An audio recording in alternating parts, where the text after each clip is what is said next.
5 of the most common gait dysfunctions that we see in injured runners and what you can do to fix them. Dysfunction number 1, overstriding. However, it's really not what you think it is. Many runners think that overstriding is landing in front of your center of mass. That's not true. Every runner lands in front of their center of mass.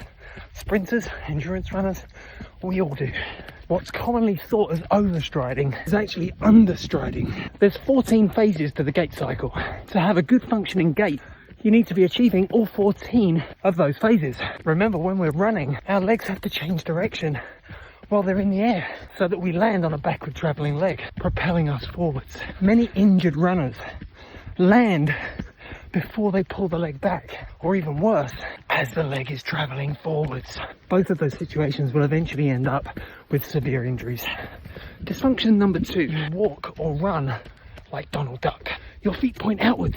That's not good. Now, although pronation is a good thing, if your foot lands already pronated, you can't pronate more.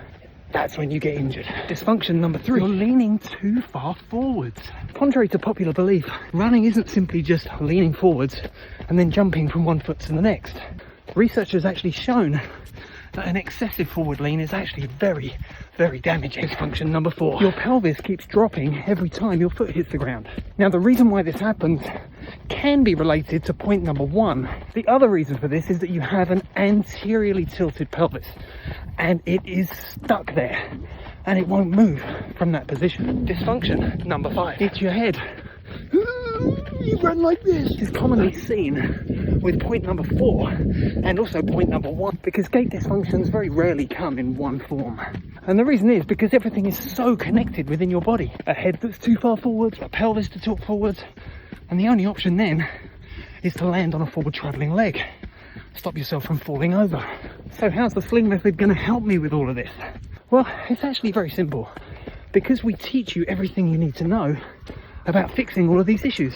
It really is a 3-part process. 1, you have to know about it. 2, once you know about it, you have to know whether you're doing it or not. And 3, taking action to fix it. That's the sling method. The sling method isn't just exercise, it's training. It's run-specific training for running-specific runners who want a running-specific result.